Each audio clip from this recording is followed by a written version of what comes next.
Good evening, ladies and gentlemen. Once again, you are now tuned in to Community Dialogue. I'm your host, William SAWYER, where we are bridging the gap between the Black, white, South Asian American communities. This is the link, this is the connection.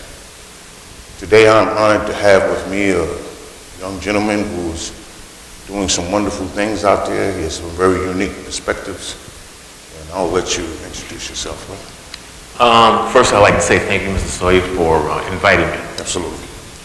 My name is Ken Brent, and I'm the founder and president of a reentry transitional program for the formerly incarcerated called Life Progressive Services Group.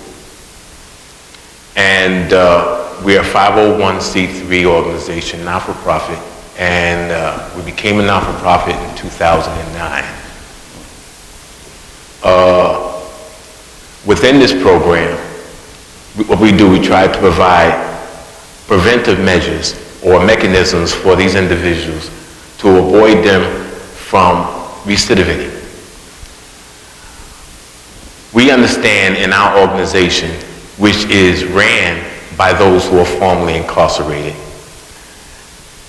And what we do, we come together and provide skill sets, help men and women with skill sets, with the education, conflict resolutions, getting familiar with their families and their children, trying to create a smooth transition and getting back familiar with their family. We're not able to provide housing at this point, but however, we do provide job preparations, job research, mock interviews, also to work with them in anger management if it's necessary. We have workshops dealing with those issues. Okay, so we know that currently there's a big push, right, for reentry services, right? That's the whole thing with nowadays reentry and STEM related science, technology, engineering, and math. Now, if I'm correct, there's you have a unique component to your program. Oh yeah, well the theme of my organization is green thinking. It so happens, ironic, that we're in a room in this interview is green. Mm-hmm. So it's like a perfect venue at this point. What it is, when I was studying reentry and going through my reentry process myself as a former incarcerated individual, I started studying environmental issues that plague the planet. But then I also took it to a microcosmic level, dealing with neighborhoods, dealing with mindsets of individuals who what I see as toxic behavior, which I once had a toxic behavior. And by me studying that, I saw the relationship between having a toxic mindset, not eating correctly, which enhances this toxicity and allows individuals to go rampant in the community without any type of focus or any plan or design in their life to get their lives together. Okay, so you correct me if I'm wrong, but what I think I'm hearing you say is you're showing the correlation and the connection between the way people engage in criminal behaviors and maladaptive behaviors. Absolutely. And connecting it, correlating it with the way with the environment. Exactly. Because and even what they eat. Absolutely, because we got to understand that we're all organic. And if we're organic, which means we're living entities, so anything that we judge to do, whether what we put in our body, our associations with individuals, the music in our lives, the conversations we have with individuals, crime that is in the neighborhood, all these things have an effect on individuals who doesn't have a standard belief system or some type of foundation which they can guide or learn from or implement, because the implementation of individuals is so rare, and most of the people who are implementing is implementing negativity. So therefore, these individuals who start from childhood or teenage years, all they're doing is implementing what's around it. You know, so it's really a thing of where your mind is at. You have to, what I do explain, or what we do explain to the individuals that who are returning to the community, and even those who are still within the system, we understand that reentry and transition starts before you release from jail. It really starts the day you enter incarceration. But a lot of people don't understand that. There's many that do. Fortunately, there's groups of individuals who have came out and transitioned and became very successful. Yes. Me, myself, I'm not very successful, but I'm successful in staying out here. I'm successful in trying to help other individuals.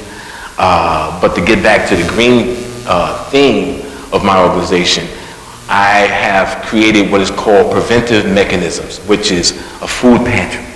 I created a food pantry which we provide food, organic food to individuals where they'll be able to take it home because most of them, if they're not in a shelter, they're living at home with their family. So they're putting a burden most likely on their family. So what we try to alleviate the problems by providing them a fresh food package where they can take home, give them some type of dignity and helping out the family and being able to give back as opposed to just staying there and just eating the people's food or just living off their expenses and not being able to contribute. Okay, so let me stop you there for a minute. You mentioned that this is organic. Yes, sir. Okay, that's Absolutely. You talk about need citizens. Yes. You can't as point A to point B without addressing the essential needs. Right? Absolutely. Food, clothing, shelter. Absolutely. Right. So because you would have to assume that if those needs are not being met, then a person is going to be closed off to anything. Like if you're hungry, right, I can come to you with the best presentation in the world, exactly. and you're not going to be trying to, hey, listen, I'm hungry. Absolutely. Right? So that's a good piece. Or what happens is when a person is in that situation where what I consider dire at that time, because it can have an effect on their judgment at that moment. So if you can alleviate the problem, having some form of preventive mechanisms that you can provide these individuals where it can give them a chance to get a different breather on a situation and maybe curtail that situation or quell that situation where they won't go out and act a fool or do anything illegal. It's nothing like being able to take some food home, to say, listen, bring something to the table, and at the same time, associate yourself with individuals who are doing good things. Right. That's most important, is who you associate yourself with in your environment. Because if you change your mindset, you change your life. Sometimes you have to change your environment in order to change your life. Sometimes you have to reinvent yourself to change your life. And see, now, the thing is what I've been hearing is that a lot of people, returning citizens, they're poor, right? I mean, which is partly due to the reason they might have was incarcerated in the first place. So sometimes they can't always necessarily change their environment in a sense of, well, you know, I'm going to move out of the metropolitan area to somewhere that's a lot more slower, a lot, you know. Absolutely. Right. So in that light, then, as you said, you have to change your thinking. Exactly. Right. In your associations. Absolutely. Right? Because, you know, there's a saying, people are products of their environment. Absolutely. Which, that's not the rule, but it is sort of becoming the norm. The norm, exactly. Right. Okay. So, what are some of the other initiatives? What we created? Because another thing, dealing with transition, we believe that the things that you do helps to change the mindset of society who never been to jail, because they have this idea that once a criminal is always a criminal. Or once a person always goes to jail, they consistently always go back, or they're always going to do something with criminality. That's not always the case, and I'm living proof of that, and there's others that are living proof of that. that. Absolutely. So what we do is, what I created also in my program is where we give back to the community. And one of the things I created in my organization is that I created an emergency food package for those who are displaced families who are caught in a fire. Let's say, for instance, a family is caught in a fire and they're displaced. Sure, a lot of the Red Cross and Salvation Army, a lot of times they'll get them a place, emergency, and give them some food or whether some money for some food. But a lot of times it doesn't come right away. Right. Or once they get a one-shot deal, they still have to worry about where they're going to eat at. Right. So what we do, we provide them a fresh package of food where they can try to sustain themselves wherever they're at the moment. Well, that's pretty good. So what we did that, we created this program in the name of Miss Betty Davis, who is the First Lady of the Mayor of Mount Vernon. Oh, okay. So in honor of her that we did this. So right, so now your program is based in Mount Vernon. Correct, Mount Vernon, New York, Okay. All which is also called Northern Bronx. Oh, right. Okay. All right. So now, have you formed any alliances or any collaborative efforts? With any other organizations? Oh, yeah. Like-minded individuals? Well, yes. I'm on the advisory board of the Correction Association of New York PVP program, which is Prison Visiting Program. Right. Where we go back into the prison system and do advocacy, see what are the issues that is at hand. We also look at the abuses that's done inside the penitentiary or the prison setting. Mm-hmm. So there's other programs that I'm also involved with dealing with the criminal justice system. Okay. All right. So, yeah, so that's sort of your niche.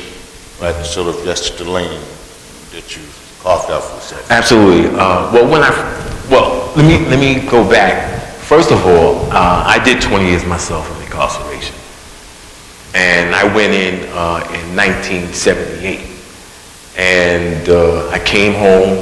I didn't learn anything. I went back again on a violation. So I was in for another 10 years. So, and I went to the feds. And I got out in 2001. Now, the thing is this here, while I was incarcerated, I went to college, went to school, and I went to school for finance and algorithms upstate. So you got a degree while you... Right. They sort of took that component out of the system now. So right, they took it out, right, they dismissed it now, but they had a certification course, which was a new thing that he was providing. Okay.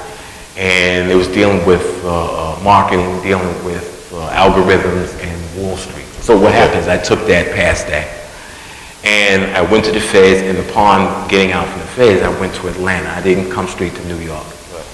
So I stayed there for about 2 years, and there was an opportunity to get a job, or at least to take the test, or to take the Series 5 test on Wall Street. So I took the test, Series 5 test for commodities. In NYMEX. I passed that. I worked there for 2 years until the market took a turn for itself. So, all right, now let me kind of key in on that for a minute, because of all the misconceptions, preconceived notions about individuals who may have been incarcerated or whatever have you, and what they can do, or any people that's out there that may be watching this or may see it on a repeat. So you did this time, you got your degree, you got the certification from it, and then you actually came out and you was working on Wall Street. Right, I was an assistant trader down what is called the pit. Wow. Yeah, so that was an accomplishment for me. That was something I was very proud of. Matter of fact, I was able to, which is very rare, I was able to really take my son on the floor. So that was a beautiful thing. That was a big thing for me to present that to him. So what I've been doing when I was laid off, naturally I was last hired, first fired, or dismissed. If you will. And this was during the most recent recession, right? Right, exactly. This is in 2008. I'll say 2006. Okay. So after then, I left there and started the reentry program. Okay. And I saw the need for that because I'm always dealing with a lot of young men and some sisters that's dealing with the issue of trying to really transition back in the community. But not only transition back, but even prevention of providing them an opportunity of not going in. Maybe I can have some effect on the individuals of not going back. Yes, yes. So, and I think the best people who has the best prevention is those who've been there. Sure, and not for nothing, you know, prevention is a little more cost effective than actual treatment. Absolutely, absolutely, for taxpayers and everything. Exactly. So, you know, okay, yeah, that's. Just wanted to put that out there. Yeah. One of the things that we try to accomplish with this show is to highlight individuals like yourself, right? Now, you know, we can have a diverse audience, right? And as well as guests. But anytime, you know, someone who is a returning citizen, formerly incarcerated, and has came home and did something positive, right? Actually has changed his life around, and now is trying to give back to the community and breaking stereotypes, okay, right? Because I mean, I'm pretty sure the people who used to work with on Wall Street, they probably had no idea. They didn't know. See, so that's one of the things we try to do with this show is to highlight certain things and give a spotlight. But now let me ask you this, right, before we go back into the subject. If someone wanted to get involved or to assist or help you, how would they go about that? Well, like I said, I'm located in Mount Vernon. Matter of fact, the address is 47 South, or 5th Avenue, Mount Vernon, New York. I have a Facebook page. My name's Ken Bright. You can locate me there. I'm on Twitter. I'm on LinkedIn. I have a GoFundMe account, which is also connected to my page. So any service, any donation is all good because it goes to the people. It's not me. It's not about me. It's about us as a people. We understand there's individuals that need help. We can't cry when we see the crime that's going on in the street if we don't choose to help these individuals, because we understand that we're living in an environment where opportunities are not there for everybody. So the thing is that it's trying to give a hand up to the next individual. Now, is there a mental health aspect or component to this as far as yes. the whole, okay. Well, what we do, we have places we refer out depending on the circumstances of the mental health. A lot of times what we see as mental health is really just a person need a conversation. A lot of times, sometimes people just need a little direction. Right. It's not that they have a mental disorder. Sometimes they're just a little confused. Okay. And they need somebody that can guidance, exactly. But now, what, you know, there's been some verified significant studies which indicate that a lot of times when people are incarcerated and they have to do solitary confinement, right, that can bring on the onset of a mental disorder. Absolutely. Or like, so, yeah, we'll expound on that a little bit. Yeah, absolutely. I agree with that. First of all, we got to understand that isolation is torture. Isolation is torture. I mean, it's point blank. It's been established by United Nations, the Geneva Convention, all around the world, that anything beyond 15 days is torture. Now, we're talking about men and women, pregnant women. We're talking about those with mental illness. We're talking about those with small infractions of not disobeying a direct order. And at the same time, we're talking about individuals who go in front of a panel and charges are trumped up on them in an institutional setting. And they have no win, so most of the time they're sent to the box, or what is called the hole or isolation. And they're in there sometimes 30 days, 6 months, even decades. I know individuals who are locked in what you can call a phone booth. In a phone booth for 10 years. How can you possibly put a person in isolation like that without any kind of programs, without any type of human interaction with human beings, and then you want to let them out into society, and then you're saying that they're violent, but yet still we understand hurt people, so they was hurt. So what do you expect these individuals to do but hurt other people? And so literally, a person who may not have had a mental disorder, maybe he had a social disorder, right? Or out of necessity, or whatever the circumstances may have been in the environment where he came from, he or she came from, can get incarcerated, right? And then be placed in solitary confinement, and then wind up coming out with, due to the isolation, and end up coming out Worse.